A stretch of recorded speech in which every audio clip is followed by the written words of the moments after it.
Muhammad.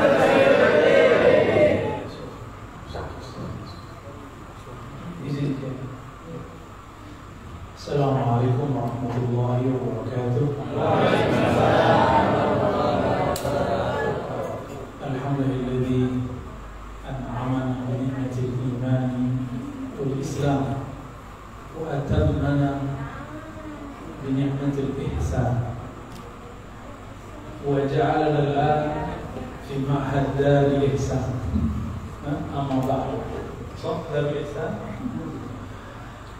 Allahumma salli wa sallim wa barik ala sayyidina Muhammad wa ala alihi wa sahbihi wa baitihi wal mahdi khalifatihi wa sallam. Kiai Adi, para asatidz, para masyayikh, para tamu, semoga dalam ridha Allah Subhanahu wa taala. Semoga selalu sehat, afiat.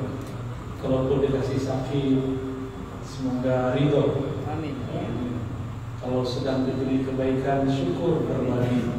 Jika diberikan kesusahan, jangan kemudian mengeluh. Ya. Kok ngambek? Ini mau ngaji akidah, fikih, tasawuf atau hadis?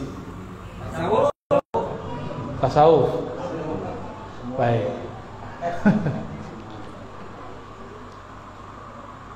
Suatu kali Rasulullah Shallallahu Alaihi Wasallam didatangi seseorang dan dia bertanya, wahai Rasulullah, inna syara'i al-Islam qad kasurat alayya. Syariat Islam sudah terlalu banyak yang saya dengar. Bingung memulai dari mana.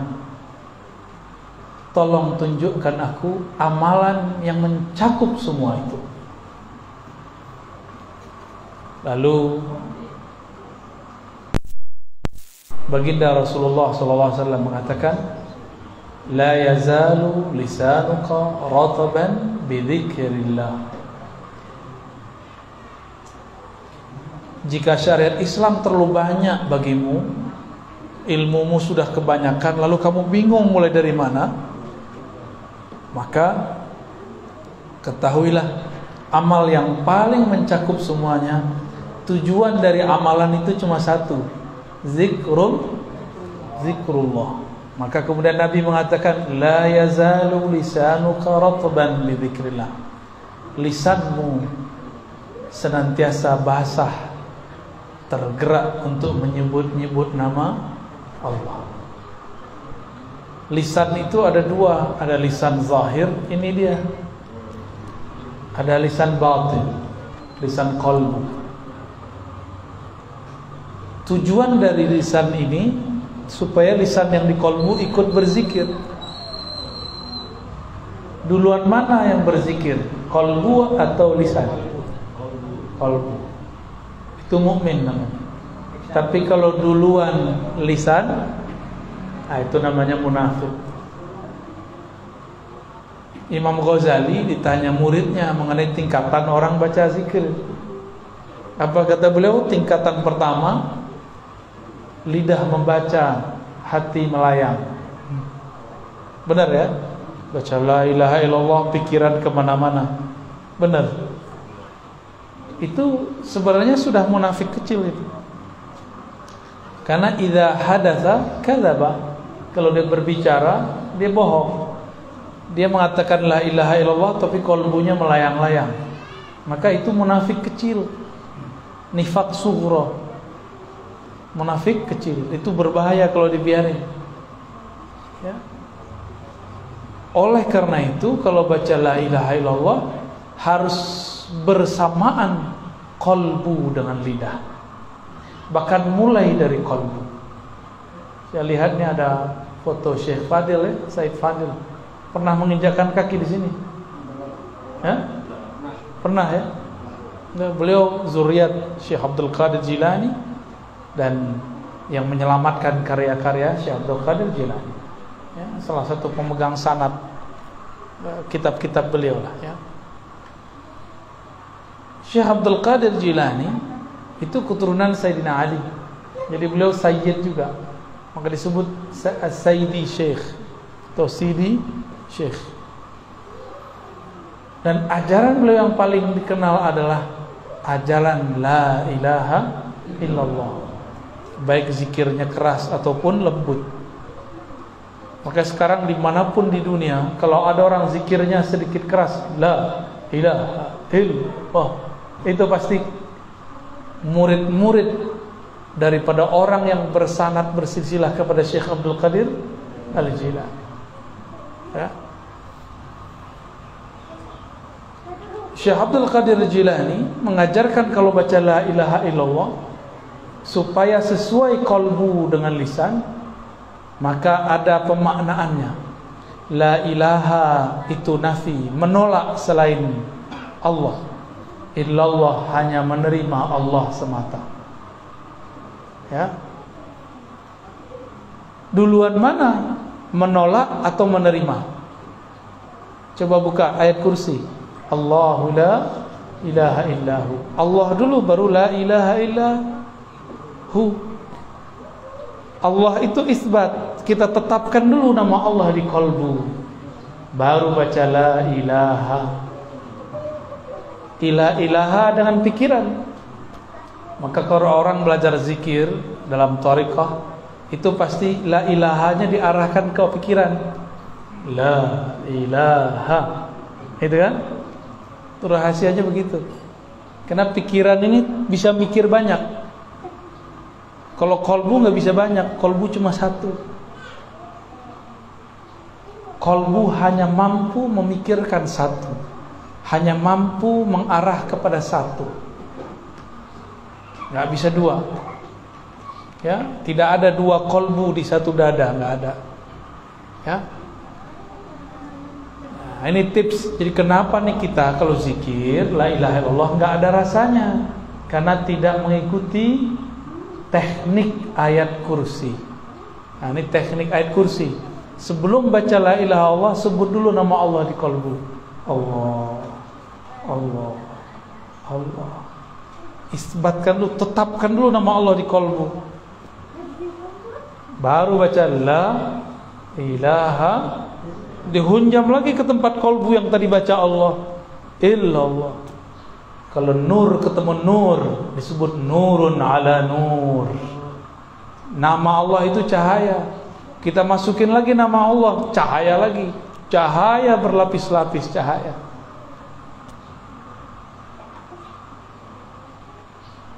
Kira-kira begitu. Ini tips supaya berangkat dari zikir munafik menjadi zikir mukmin. Zikir munafik jadi zikir mukmin. Ya. Qalbu ini terganggu kalau mata melihat. Maka kalau zikir, kata Nabi, ghammid ainaik, wahai Ali, pejamkan matamu.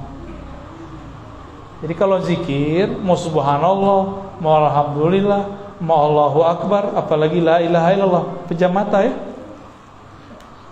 Ustaz, Buya, Syekh, saya kalau zikir pejam mata tambah banyak yang kelihatan. Wah, berarti belum isbat nama Allah di qalbu. Ya. Kenapa ada namanya titik-titik zikir? Untuk memfokuskan qalbu, untuk membatasi fikiran yang melayang-layang. Maka ada namanya titik-titik zikrullah. Ya, kita ini kalau jalan nggak pakai GPS, bingung mau kemana. Maka teknik diambil dari titik pusat, dibawa ke ubun itu, semua itu namanya GPS la ilaha illallah. Ya, nikmati, jangan bilang ini kayak bid'ah, jangan begitu. Ya, orang sudah nangis zikrullah, kita masih mikir. Ya. Satu kali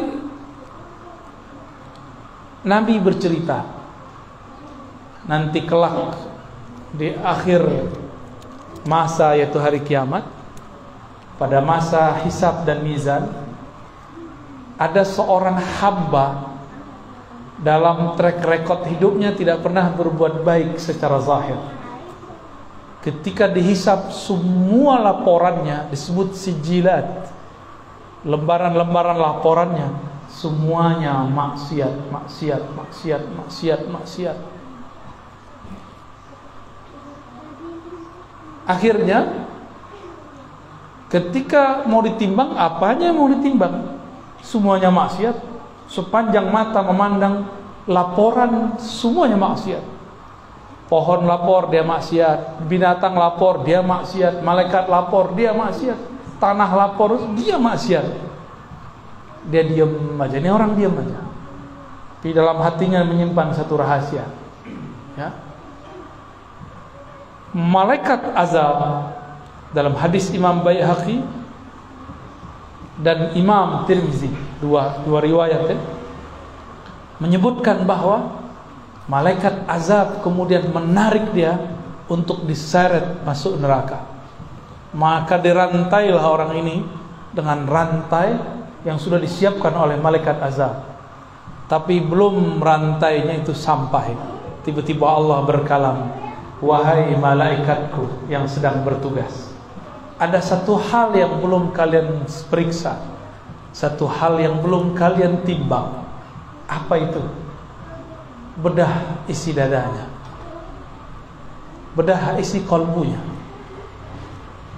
Lalu malaikat pun membedah kolbunya, dikeluarkan ternyata jantungnya berdenyut menyebut nama Allah, Allah, Allah, Allah. Begitu. Di riwayat Imam Tirmizi, itu jantungnya, kolbunya membaca la ilaha illallah, dan itu tertulis, ada nur di dalam kolbunya. Apa kata Allah? Tuh, catat, timbang. Dicatat oleh malaikat, ditimbang. Bahkan di riwayat itu dikatakan kolbunya diambil, jantungnya diambil, lalu langsung timbang. Apa yang terjadi? Yang tadi amal baiknya tiada waktu ditimbang, sekarang ketika kebenaran la ilaha illallah ditaruh, langsung begini, set. Oleh karena itu Allah pernah berfirman kepada Nabi Musa, ketika Nabi Musa mengatakan, ya Allah ajarin aku zikir yang khusus, Allah mengatakan kul la ilaha illallah, baca la ilaha illallah. Kata Sayyidina Musa, itu juga banyak yang amalin ya Allah. Jadi ternyata Nabi sama Allah itu udah kayak teman, ahlullah, keluarganya Allah, udah kayak teman. Ya Allah, ini kan udah biasa, ono tetangga juga baca la ilaha illallah gitu. Ya, samanya manjaan dengan Allah Subhanahu wa taala. Lalu apa kata Allah? Musa, timbang langit dan bumi dengan kalimah la ilaha illallah. Itu masih berat kalimah la ilaha illallah. Maka Nabi Musa langsung sukut, langsung diam. Itu malaikat sama kayak Nabi Musa awalnya, nggak tahu. Ketika ditimbang, semua kesalahannya hilang. Masuk surga apa neraka? Masuk surga. Karena ternyata di dalam darahnya mengalir lafaz la ilaha illallah. Di sini Kiai ada zikir jamaah ya, la ilaha illallah ya. Ya? Takian ya? Takian dari jalur Madiun. Kiai Ansari. Oh, sama Opik berarti ya? Ya, betul. Sahabat saya Opik. Beberapa bulan lalu beliau mengabarkan saya, itu mursyid saya. Ya, Abah Ansari. Ya. Jalurnya ke Kiai Usman ya, Ishaqi. Ya, ketemu sanad kita di atas. Orang kalau mengerti sanad, dia bersaudara, maka kita bersaudara. Ketemu di Syekh Ahmad Khatib Sambas, ketemu di Syekh Nawawi Al-Bantani, ya, ketemu di Syekh Maulana Khalil Bangkalan, ketemu di Syekh Hashim Asy'ari, ketemu. Jadi ahlul ilmi, orang-orang yang berilmu, mengerti sanad, mengerti silsilah, dia bersaudara. Orang bersaudara ya tekar-tekar dikit ya diislah, ya, nggak boleh dipanas-panasin. Anak-anak ini dia biarin dengar aja, kalaupun dia berisik, dia belum ngerti apa yang kita omongin, ya, nggak apa-apa. Nanti mereka dapat berkahnya. Saya kan dulu kayak mereka, Ya. Bengong, ini ngomong apa sih? Tapi dengerin aja. Tapi sekarang saya paham yang diomongin orang dulu. Ya. Umur berapa deh? Lupa umurnya. Hah? 12. Saya umur 12 sudah belajar Thariqat Samaniyah. Ya, sudah tahlil udah hilang. Kalau tahlil saya nggak ada lagi sama badan saya. Seumur dia ini. Thariqat Samaniyah, Qadiriyah, Khalwatiyah. Thariqatnya Abah Guru Sekumpul. Ya. Ketemu sanadnya nanti di Syekh Abdul Somad dan Syekh Arsyad Al-Banjari. Abdul Somad Falembani, Syekh Arsyad Banjari. Ketemu lagi di atasnya Syekh Muhammad bin Abdul Karim As-Samani, ya, Al-Madani di Madinah. Seumur ini Pak. Saya bilang ke bapak saya, jadi bapak saya itu nyimpan buku-buku tasawuf, buku akidah, buku-buku unik lah. Disimpan di suatu lemari. Bapak saya bilang, jangan baca buku ini. Kalau cowok-cowok yang penasaran kayak saya dilarang begitu gimana? Coba-coba, kepo. Saya carilah itu kunci. Ketemu. Kita buka kuncinya. Dulu saya hobi baca komik. Jadi seumuran kalian saya baca komik. Tapi saya bosan baca komik. Ini komik apa aja dulu saya baca. Jadi kalau ada anak-anak senang komik, itu bagus. Ya. Tapi harus diarahin. Dari komik saya berpindah kepada buku kisah para sahabat. Saya masih ingat kalau saya punya buku kisah Sayyidina Ali dan Sayyidina Khalid. Itu buku tebal. Lalu ada kisah-kisah para nabi. Ada 100 nabi. Bukan hanya 25. Lalu ada kisah para sahabat, 60 sahabat. Dulu saya baca waktu saya masih kecil. Ya. Karena anak ini ada satu materi Kiai yang kurang kita ajarkan. Materi kisah. Kisah-kisah nabi, para wali, para sahabat. Ini wajib diajarkan. Karena salah satu metode Qur'ani adalah metode qasas. Waqsusil qasasa. Maka sahabat-sahabat betah bersama Nabi karena Nabi sering bercerita. Dia enggak hanya monoton membaca, berfikir, dia harus punya imajinasi. Kalau kita mengatakan suatu hari, itu dia langsung melayang itu kemana-mana. Ini bapak-bapak ini sama. Saya ini kan dulu nggak suka maulid, karena orang maulid cuma baca nggak ngerti isinya. Pas ceramah, kiainya nggak jelas ngomong apa. Terus sekali saya ketemu ada kiai, ketika dia maulid, dia berkisah. Wah ini yang benar nih, yang berkisah. Kita terbawa ke alam sana. Maka itu yang saya tekuni. Ketika musim-musim maulid, musim Isra Mi'raj, kita berkisah tentang Nabi dengan riwayat yang tentunya bisa dipertanggungjawabkan. Ini saran saya untuk para kiai, para ustaz. Jangan banyak teori, jangan banyak-banyak menggurui. Banyakin berkisah. Ya. Jangan langsung, ayo sholat, jangan judi mulu, ya. Itu namanya menggurui. Ya. Coba kasih kisah. Orang lebih mudah menerima kisah. Coba tandain khutbah Jumat yang dimulai dengan kisah, kita tidak tidur. Tapi kalau khutbah Jumat dimulai, marilah kita, kita adalah kita. Alah capek. Kitanya udah 50 kali di pembukaan. Telinga kita kan bosan dengerin kita tidur aja, kita tidurlah kita. Ya, maka saya menghimbau sesama dai, sesama muallim, sesama guru, kalau khutbah mari berkisah. Ya. Jangan marah-marah mulu kalau khutbah, ya.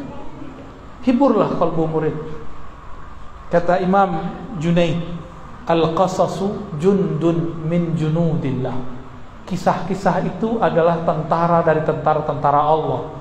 Itu tentara Allah gua hanya virus doang. Tentara Allah juga kisah. Maka berkisahlah. Yang sudah jadi guru dalam seminggu itu kalau perlu ada 3 kali berkisah. Maka antum akan jadi guru yang dirindui murid. Cobain. Pasti dirinduin murid. Ya. Saya masih ingat saya merindukan guru saya yang setiap kali masuk dia berkisah. itu guru agama. Karena guru agamanya benar-benar ngerti, dia bisa baca kitab segala macam. Mari berkisah ya. Nah, kembali dan ini Nabi mengisahkan masa depan. Kok bisa Nabi mengisahkan masa depan? Ternyata Nabi itu adalah seorang traveler.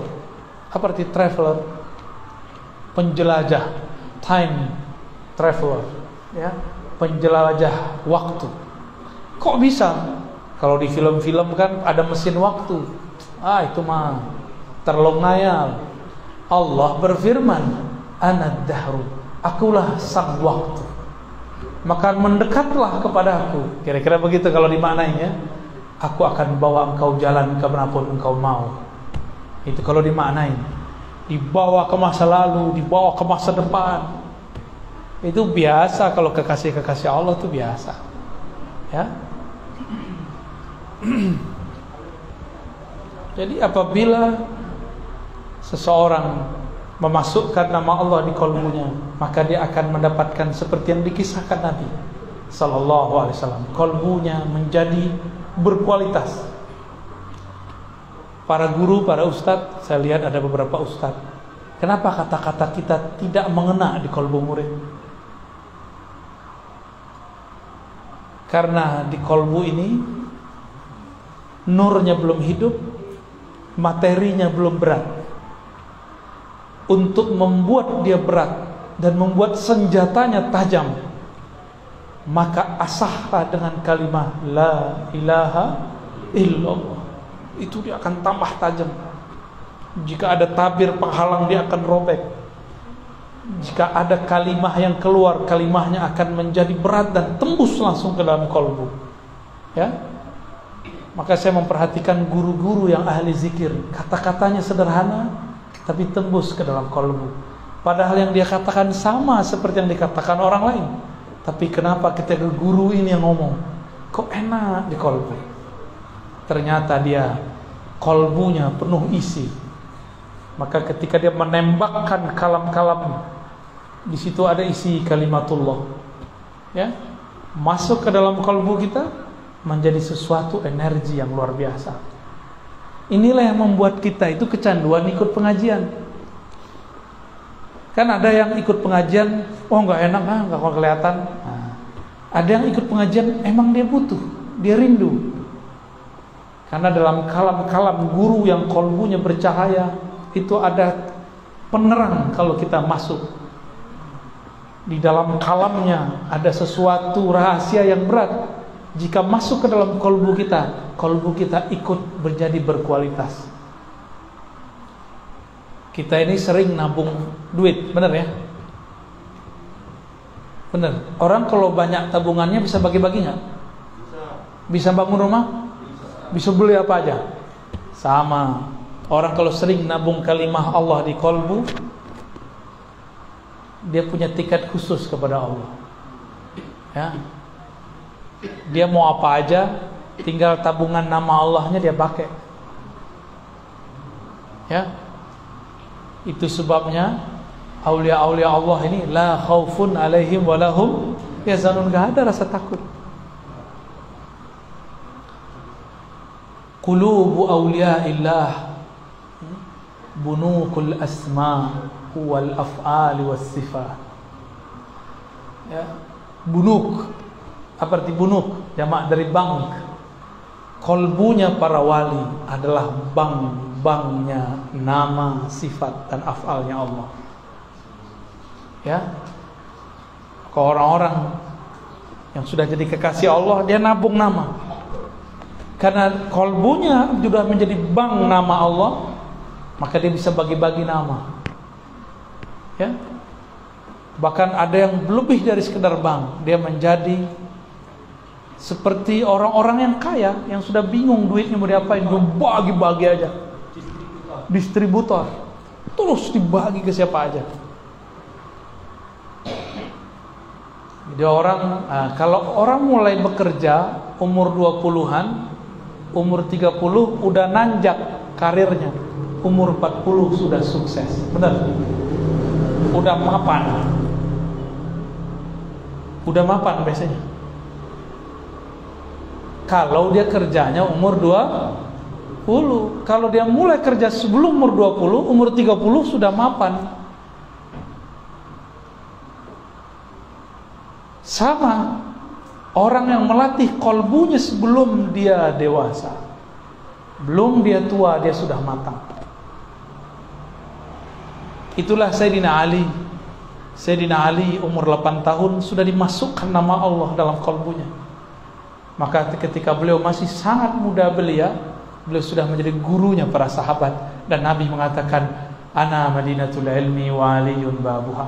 Aku kota ilmu, gudang ilmu, sumber ilmu. Kalau mau masuk lewat Ali, Alilah pintuku. Maka tidak ada sekarang thariqah kecuali lewat Sayyidina Ali. Hatta thariqah Naqsyabandiyah lewat Sayyidina Abu Bakar, tapi juga lewat Sayyidina Ali. Sanad sahihnya lewat Sayyidina Ali, sanad ruhaninya lewat Sayyidina Abu Bakar. Karena kalau pakai sanad Sayyidina Abu Bakar ada riwayat, 3 riwayat terputus secara jasad, tapi terhubung secara rohani. Namun kalau lewat Sayyidina Ali ada 2 cabang dan dua-duanya muttasil, nyambung. Ya, kalau dalam ilmu hadis terputus lemah, tapi dalam ilmu tasawuf jika nyambung secara rohani dia tidak lemah, malah tambah kuat. Ditambah sanad yang tersambung kepada Sayyidina Ali. Inilah beruntungnya kita. Jadi Bapak Ibu, ini rahasia kita aja ya, walaupun ada yang rekamnya. Ahlus sunnah itu jangankan ilmu yang besar, Al-Quran yang banyak itu ayatnya, satu kalimah la ilaha illallah aja ada sanadnya.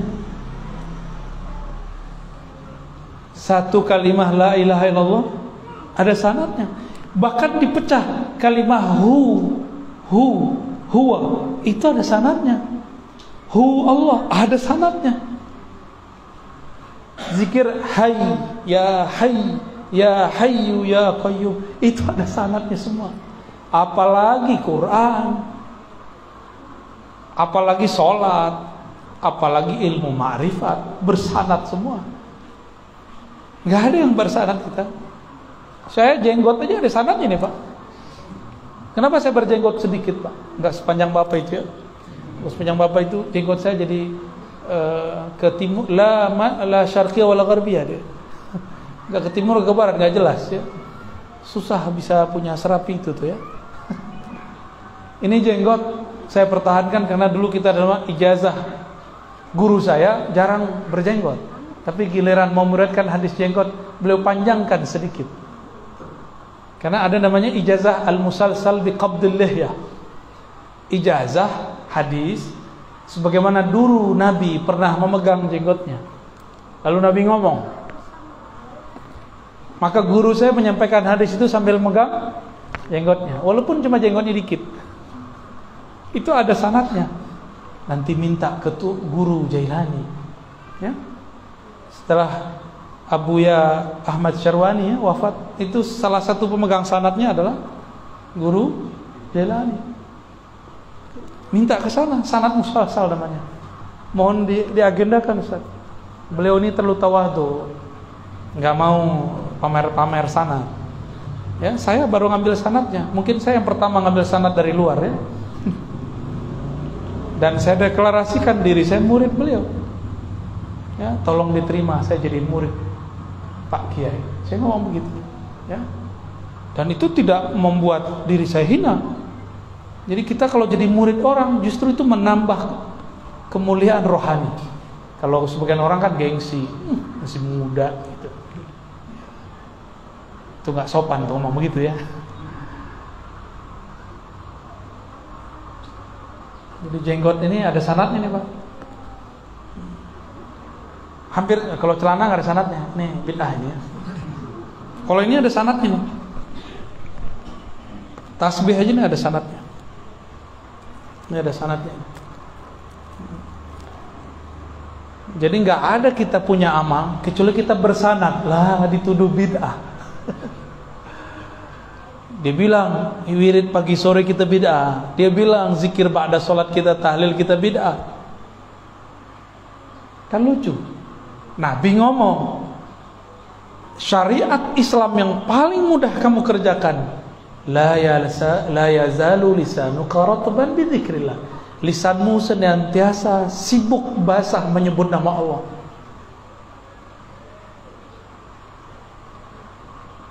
Di akhir surat Al-Jumu'ah, gimana ayatnya? Pak, gimana ayatnya? Fa idza qudiyatis shalah fantashiru. Ya, terus ya, kawan kita pakai ayat itu dalil untuk membantalkan zikir ba'da salat. Kan kacau itu, Pak. No, ayatnya apabila selesai salat Jumat, maka langsunglah kamu bertebaran mencari rezeki Allah. Ya salam. Kalau mau berdalil jangan pakai terjemahan. Ya. Kita mentafsir saja itu ada sanadnya, disebut tafsir bil ma'thur. Gak boleh asal-asal ngomong. Jika selesai sholat fantashiru, maka bertebaranlah. Ini dalil bahwa ba'da sholat gak boleh berzikir. Bid'ah mimpin zikir. Kata kawan, kita tanya sama dia, boleh gak mentakwil, mentafsir dengan ro'yu dan akal pikiran? Oh gak boleh. Kita tanya balik, kamu tahu tafsir itu dari mana? Oh itu dari teksnya. Berarti dia pakai akal-akalan. Yang ngerti makna ayat ini siapa? Rasulullah Sallallahu Alaihi Wasallam. Rasulullah pada salat Jumat langsung bertebaran atau zikir dulu? Zikir dulu. Tapi ada dua riwayat yang berbeda. Sayyidah Aisyah punya riwayat, beliau tinggal di rumah. Kata Sayyidah Aisyah, Nabi kalau ba'da salat baca istighfar, lalu Allahumma anta salam dan balik. Kata Sayyidah Aisyah. Tapi kata Sayyidina Abu Hurairah, kata Sayyidina Abdullah bin Umar, kata Sayyidina Abdullah bin Abbas, Abu Sa'id Al-Khudri, Jabir, Ibn Mas'ud, semuanya sepakat meriwayatkan Nabi kalau ba'da salat itu zikirnya beragam. Ada yang istighfar ini, ada yang istighfar itu, ada Allahumma anta salam, ada yang la ilaha illa syarikalah, Allahumma la mana lima ataita, ada yang zikir Fatihah, ada yang subhanallah 3 kali, ada subhanallah 25 kali, begitu beragam. Oleh guru-guru kita dulu, ketika Tuan Guru Syekh Muhammad Arsyad Al-Banjari pulang dari Madinah, maka dia ajarkan murid-muridnya, ada namanya perukunan. Benar, di perukunan itu amal orang Madinah dulu. Jadi kalau kita datang ke tempat-tempat orang tua-tua lama di Madinah, itu zikirnya sama seperti yang ada di perukunan. Persis sama, nggak jauh beda. Astaghfirullahaladzim, la ilaha illa huwal hayyul qayyum, atubu ilaih. Ada semua. Min dzalika billazi alam, ada semua. Ya. Habis itu Allahumma anta salam, habis itu la ilaha illa syarikalah, habis itu Fatihah, ayat kursi. Ya, benar enggak? Habis itu surah Al-Imran, ya. Inna dina indallahil Islam. Habis itu baru tasbih 33, alhamdulillah 33, Allah akbar 33, tahlil. Ditutup dengan asyhadu an la ilaha illallah wa la syarikalah, ilahu wahidahu wa rabban syahidallah. Semuanya itu amalan mereka semua. Dulu diamalkan oleh orang Madinah. Sekarang di Masjid Madinah amal itu sudah tidak ada. Pindah ke Pulau Kalimantan, ya. Pindah ke Balikpapan. Udah dibuang oleh mereka. Maka kita nggak boleh bercerita tentang Nabi satu riwayat. Ada kaedahnya. Jika riwayatnya tentang isi rumah tangga, amal Nabi di dalam rumah, maka riwayat istri-istri Nabi lebih sahih. Contoh, cara Nabi buang air kecil, cara Nabi mandi, cara Nabi tidur, amal-amal yang Nabi lakukan di Madinah, di ruang rumah, maka riwayat istri-istri Rasulullah SAW itu lebih kuat. Adapun jika riwayatnya berkaitan dengan luar rumah, maka riwayat sahabat dianggap lebih kuat. Nah, ini ada ilmunya, ya. Ada kaedah-kaedahnya begitu. Al-Imam Al-Hazimi, Abu Bakar Al-Hazimi, Al-Hafiz Al-Syafi'i, itu punya kitabnya Al-I'tibar fi Nasikh wal Mansukh. Beliau menyebutkan 50 cara menyelesaikan riwayat-riwayat yang berbeda-beda. Salah satunya Ketika Aisyah mengatakan Nabi baca Astaghfirullah, Allahumma anta salam, lalu pulang dengan riwayat dari sahabat-sahabat yang lain. Itu beliau punya kaidah bahwa yang kuat adalah zikir yang banyak. Tapi sesekali jika sibuk, beliau selesai langsung pulang. Ya. Kalau orang sering menyebut-nyebut nama Allah, maka nama Allah itu menjadi kredit, menjadi kekuatan, menjadi tabungan dalam kalbunya. Jika dia sudah menabungnya lama, disiplin, maka satu nama masuk ke dalam kalbu, Allah beratkan 10 kali. Satu nur masuk ke kalbu, Allah lipat gandakan 10 kali.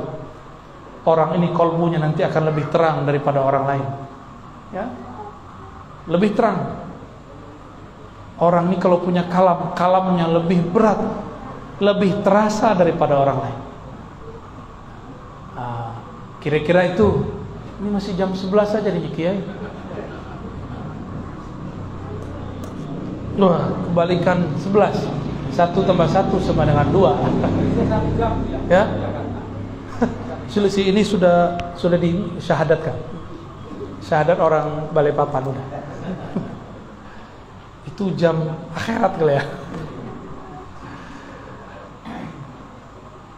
Terakhir ada satu hadis Nabi sallallahu alaihi wasallam mengatakan, ketika aku naik ke alam malaikat, disebut malakut, tiba-tiba aku mendengar ada malaikat berzikir.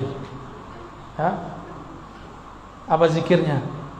Subhana rabbiyal azim wa bihamdi. Ada lagi subhanallahil azim, subhanallah bihamdi, subhanallah bihamdi, subhanallah azim. Itu diulang-ulang. Subhanallah azim, subhanallah. Diulang-ulang terus. Jadi ternyata ada malaikat dari awal dicipta zikirnya satu aja. Subhanallah bihamdihi, subhanallahil azim. Itu jadi zikir kita kan? Itu zikir malaikat di alam malakut, di alam mereka. Malaikat itu nggak minum ini, minumannya zikrullah. Malaikat tuh nggak makan daging, nggak makan ikan, dia makan zikrul. Maka kalau ada majelis ilmu, majelis zikir, itu malaikat dari langit turun ke bawah, itu kenyang dia, bukan main. Jadi Allah itu memuliakan manusia dengan apa caranya? Kitalah yang menyajikan makanan-makanan malaikat. Bid'ah nggak ngaji begini?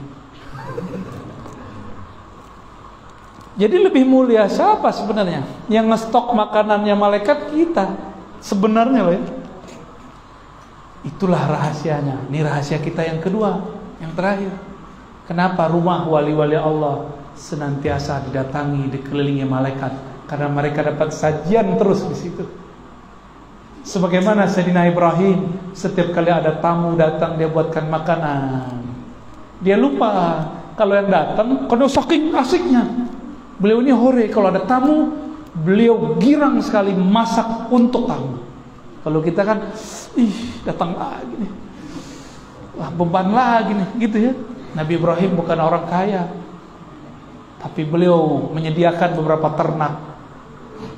Kalau ada tamu datang, dia gulai, dia kebuliin, kira-kira gitu loh saran ya. Beliau langsung masak dengan tangannya. Ternyata suatu kali yang datang 3 orang itu bukanlah manusia. Sudah dihidangkan nasi, makan, kebuli, kira-kira begitu.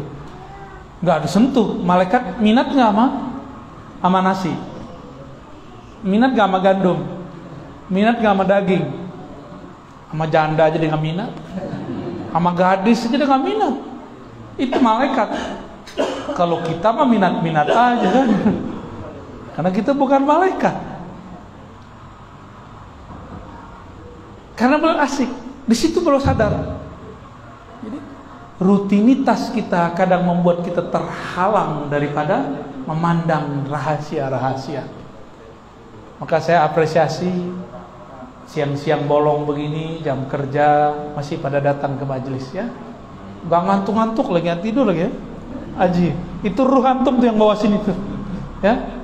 Kalau ngeruhnya nggak hidup nggak mungkin datang siang-siang begini.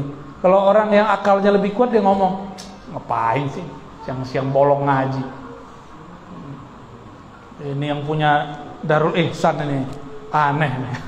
Pasti gitu ngomongnya. Ya, saya sibuk, enakan tidur kan jam segini. Habis makan enakan tiduran ya. Ya, molor. Enakan rebahan. Ya. Tapi ruh kita mengajak yang lain. Nah, orang-orang seperti ini didatangi malaikat. Ini amalan Nabi, amalan malaikat.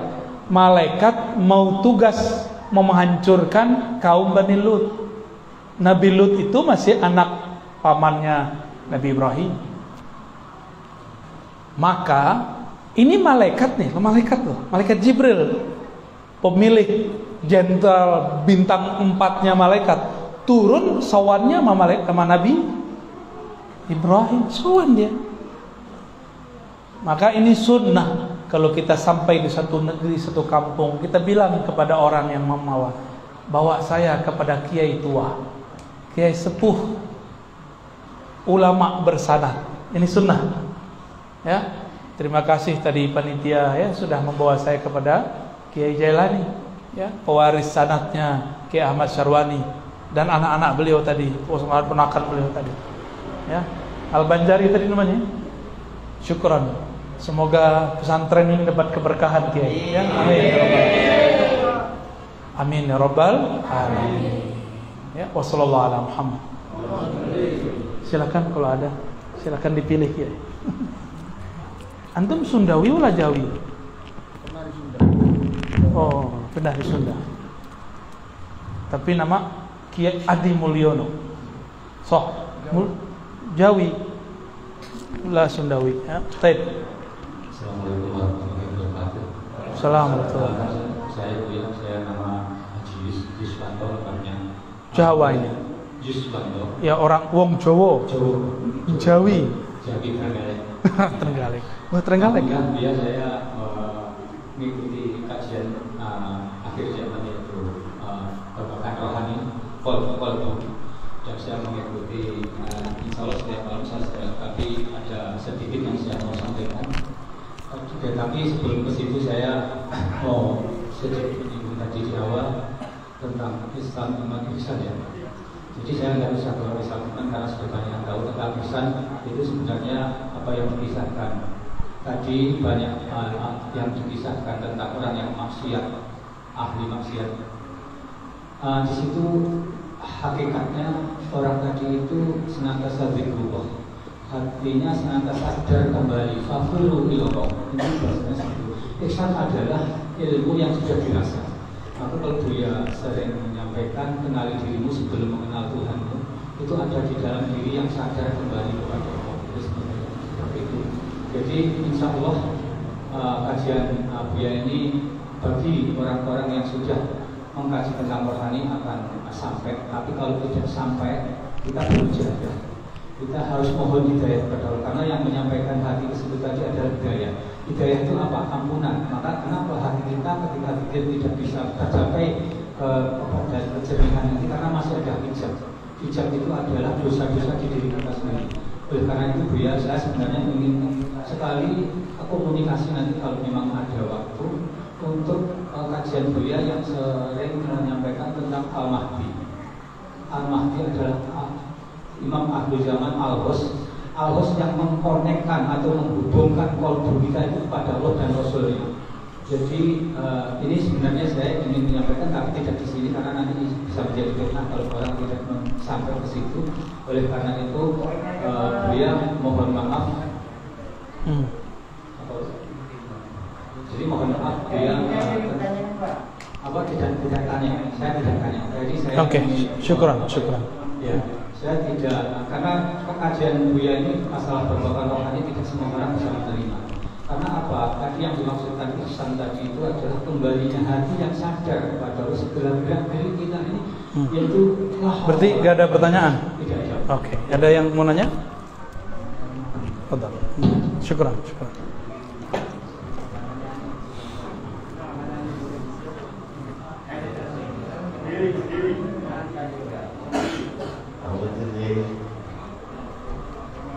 Assalamualaikum warahmatullahi wabarakatuh. Assalamualaikum. Perkenalkan nama saya Tajam, tampan yang tidak lagi membujang. supaya nggak takut ya. Ini pasti NU ini. Kamu jadi mohon maaf nggak bisa maju ke depan karena ada kiai saya di depan saya, jadi saya agak ke belakang. Saya perkenalkan, saya di NU jabatannya banyak Bu ya. Jadi salah satunya ya bagian penghibur di hati-hati yang gelisah. Tadi banyak yang gelisah Bu ya. Baik, saya tidak bertanya tapi mohon doa restu dan dukungannya, terutama barokah dari Abuya Dr. Ar-Razi Hashim dan juga terutama guru-guru kita yang hadir di majelis taklim yang penuh barokah ini, dan juga saya secara pribadi bangga sebagai orang awak, jadi gini ada darah Minangnya juga.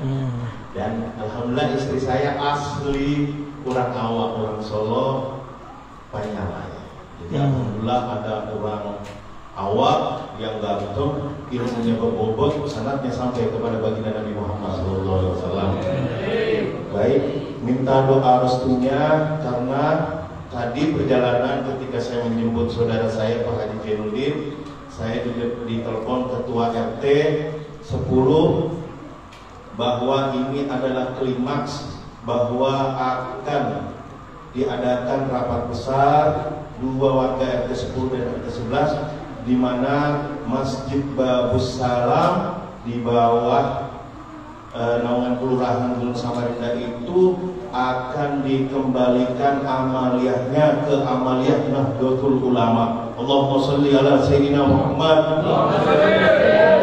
Karena terus terang Masjid Babus Salam itu adalah masjid saya kecil, 35 tahun dikuasai oleh Wahabi, tapi ketua yang pertama masih dapat merangkul, jadi tidak ada gesekan. Baru-baru ini ketua yang pertama wafat dan diganti oleh pemahaman yang luar biasa kerasnya dan melarang warga-warga untuk yasinan dan sebagainya. Maka warga Nahdliyin di sekitar Masjid Babus Salam tersebut berontak. Maka insya Allah tidak lama lagi akan terjadi rapat besar kedua RT tersebut. Itu saja. Terima kasih. Mohon maaf yang sebesar-besarnya. Wallahul muwaffiq ila aqwamit thoriq. Wassalamualaikum warahmatullahi wabarakatuh. Assalamualaikum. Nanya atau apa? Iya, nanya. Oke. Ya, assalamualaikum Buya. Assalamualaikum. Mudah-mudahan semoga Buya sehat Amin. dan selalu sehat. Buya, saya ada satu pertanyaan. Mudah-mudahan pertanyaan ini manfaat buat diri saya pribadi dan mungkin kepada teman-teman terdekat saya. Buya, bagaimana pandangan orang yang cinta dan takut tidak mendapat syafaatnya Rasulullah SAW terhadap khususnya dzurriyyah Rasulullah SAW? Pandangan apa? Pandangan kita, ya, bagaimana pandangan orang yang cinta Dapat syafaat atau tidak? Dan takut Tidak dapat tidak syafaat. mendapat syafaatnya Rasulullah SAW terhadap khususnya dzurriyyah Rasulullah SAW. Karena begini Bu ya, mohon maaf, artinya yang saya dengarkan, karena habaib ini bukan nabi, habaib ini tidak maksud, karena yang maksud adalah Rasulullah.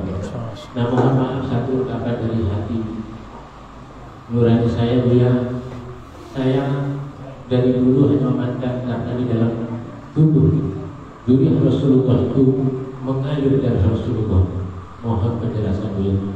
Demikian, mohon maaf. Assalamualaikum warahmatullahi wabarakatuh.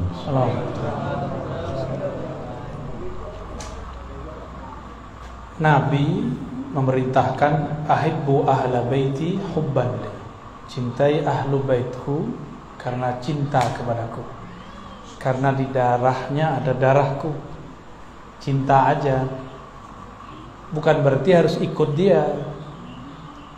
Kan Habib ini Sayyid ya. Sayyid itu kalau nggak ngaji ya jahil juga.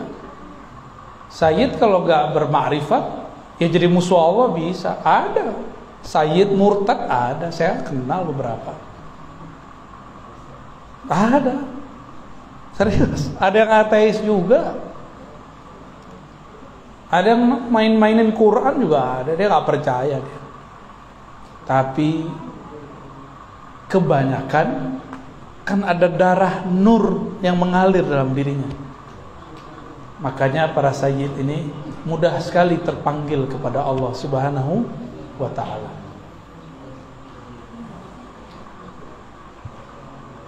Zuriat Nabi itu ada dua jenis. Ada jenis nasabi, ada tiga ya. Tiga jenis. Nasabi, ilmi, satu lagi ruh. Tiga. Nasab jasad, nasab ilmu, ada nasab ruh. Kalau nasab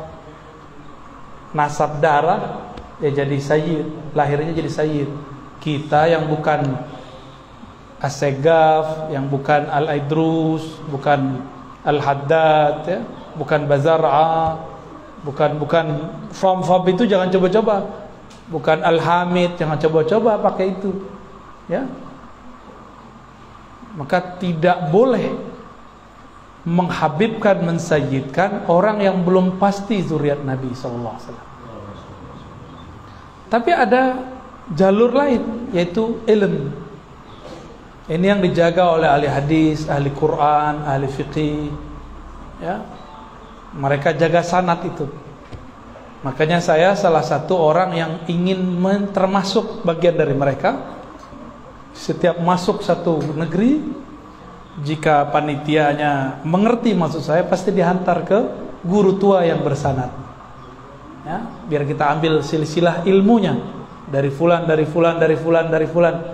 Jadi kalau sanad nasab darah bin, binti. Kalau ini an dari fulan, dari Rasulullah sallallahu alaihi wasallam. Ada satu lagi, ruh. Kalau ruh ini langsung Rasulullah. Itulah yang disebut wali, kutub, wali abdal. Ruh langsung ke Rasul. Ya. Kalau ulama cuma dapat nurnya. Kalau ini langsung ruhnya, pangkat kewaliannya, al-aqtab, kutub, ataupun jadi di depannya itu bukan Habib, al-kutub atau al-abdal, ya, waliullah itu. Tapi itu nggak boleh digede-gedein, ya. Jangan ditulis spanduk al-kutub kiai apa Sontoloyo. Jangan coba-coba, nunggu mati itu. Ya. Jangan klaim sayyid aja nggak boleh kalau bukan sayyid, apalagi klaim wali para belum jadi wali. Wali ngerti dia wali, ya tahu dia pengangkatan dirinya itu, tahu dia wali kota aja diangkat, ya masa waliullah nggak diangkat, nggak ngerti ilmu kewalian, uskut. Oh, semua orang beriman wali, itu wali am. Ada wali khas, wali yang spesial. Ya, Nabi aja 124.000, ada yang khas. Para Rasul 313, ada khawasul khawas 25, ada khawas-khawasnya lagi 5. Ada pemegang semua khawasnya satu, Sayyidina Muhammad sallallahu alaihi wasallam. Ya. Apa kata Nabi ketika ada seorang sahabat bertanya, Abu Dzar atau Abu Darda, "Ya Rasulullah, nanti engkau di mana, saya di mana?" Masih di surga. Apa kata Nabi? Nabi ngerti maksud dia. Dia pengen bersama Nabi. Jawaban baginda Nabi SAW, "Anta ma'aman ahbabta." Kamu, wahai sahabatku, di sorga nanti, walaupun amalmu tidak banyak, ilmumu tidak tinggi, tapi engkau akan bersama yang kau cintai. Dari 3 tadi, yang mana yang paling cepat? Kalau orangnya gabung 3-3-nya, udahlah sayyid, udahlah alim, ruh. Itu yang disebut wali kutub, khawasnya kutub. Ada juga wali kutub tapi tidak sayyid. Ada banyak. Zaman sekarang ini tambah banyak. Karena sudah banyak wali-wali Allah wafat. Coba tanya di Hadramaut, banyak wali sudah wafat. Coba tanya di Palembang, tanya di Betawi, Habib-habib, kiai-kiai di Jawa, banyak yang sudah wafat. Kiai-kiai di Jawa itu keturunan Azmat Khan kebanyakan, nggak semua. Zuriat Rasulullah juga. Cuma karena nasab ini kan mirip ilmu hadis. Jika tidak kuat, maka hadisnya dhaif, maka sayyidnya dhaif. Paham maksudnya? Jadi ada orang Azmat Khan, dia tidak bisa membuktikan sanad dia nyambung, maka dia sayyid munqati'. Sayyid tapi jalurnya terputus, maka sebenarnya nggak boleh disebut sayyid. Mending nggak usah, berbahaya. Tapi jika bisa membuktikannya, sebut, ya, boleh tulis namanya sayyid. Jadi cintai wali. Jangan cintai saja seorang ahli nasabnya dia nggak cukup, tapi nur yang ada dalam dirinya. Karena engkau cinta kepadaku, cintailah mereka. Jadi jangan fokus ke merekanya, fokusnya ke nabinya. Karena Habib ini macam-macam juga, ya. Ada Habib bertorikot, ada Habib anti torikot, ada Habib pergerakan, ada Habib beda pergerakan. Ada Habib A, ada Habib B, semuanya Habib. Ya, jangan dikira kalau ada seseorang anti dengan perkara satu Habib terus dia anti Habib, enggak. Dia mungkin punya Habib yang lain. Ya, benar enggak? Ya, Habib Fulan udah beda sama Habib Fulan. Kalau kita sedang sama salah satunya bukan berita anti yang lain, enggak. Nah, ini harus digarisbawahi, ya. Maka cintai Habib bukan berarti fanatis kepada Habib. Terus kita membenarkan semua dia, enggak. Mereka manusia biasa kok. Bedanya di dalam dirinya ada damun Nabi. Selama masih ada 3 golongan ini di bumi, tidak terjadi kiamat. 3, ya. Ahlul bait, ahlul ilm, ahlul ruh. 3 ini. Kalau masih ada mereka, enggak ada kiamat. Ya. Wallahu a'lam bis-shawab. Cukup? Ada ibu-ibu satu. Oke, satu ya, silakan. Assalamualaikum warahmatullahi wabarakatuh. Assalamualaikum warahmatullahi wabarakatuh.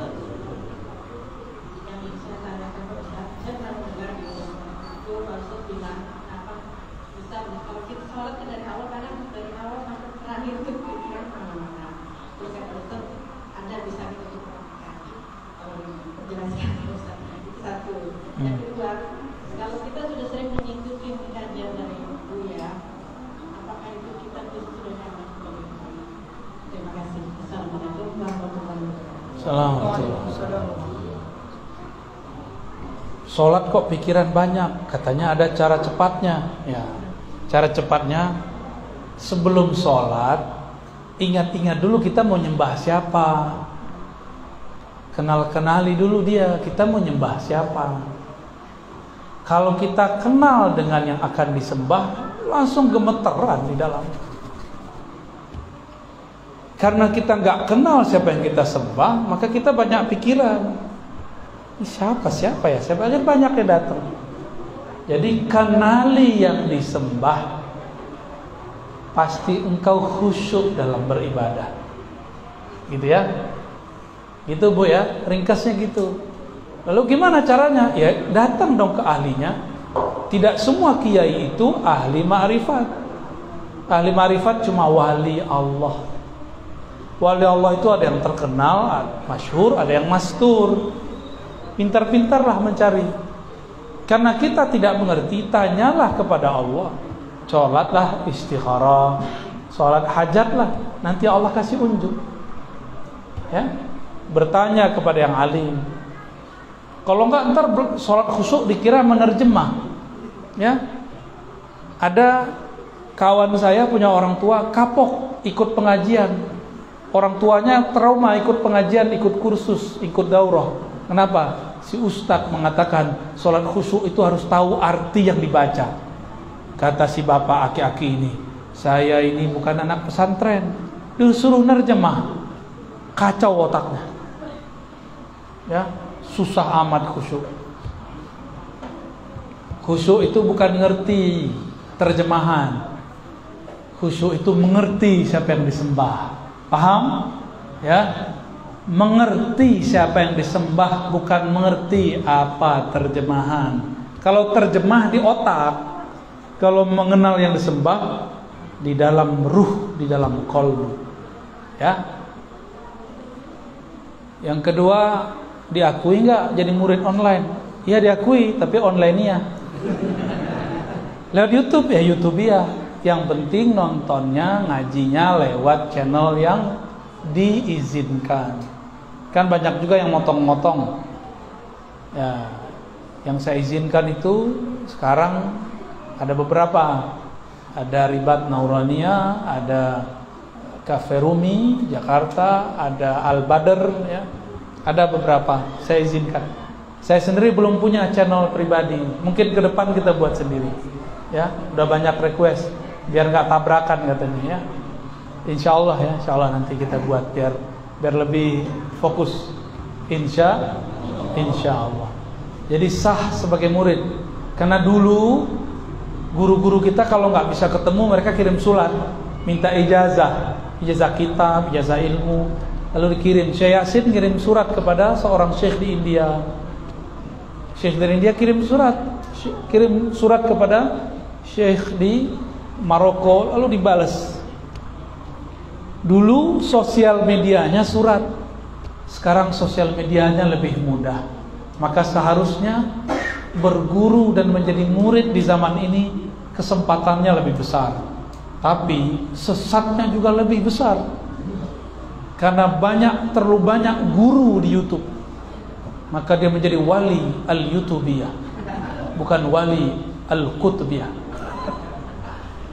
Gimana Kiai, cukup? Barangkali cukup ya.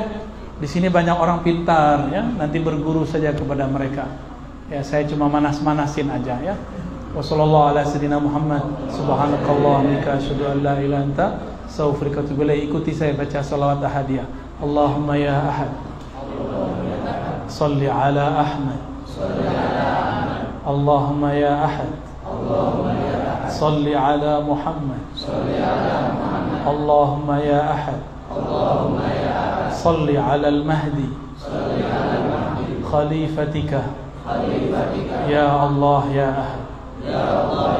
Al-Fatihah.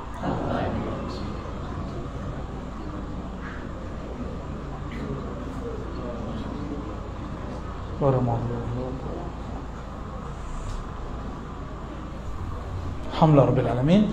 Mohon izin nanti gak usah salaman ya. Saya belum tidur di kasur dari malam tadi, baru tidur di pesawat ya. Mohon izin saya langsung jalan. Assalamualaikum warahmatullahi wabarakatuh.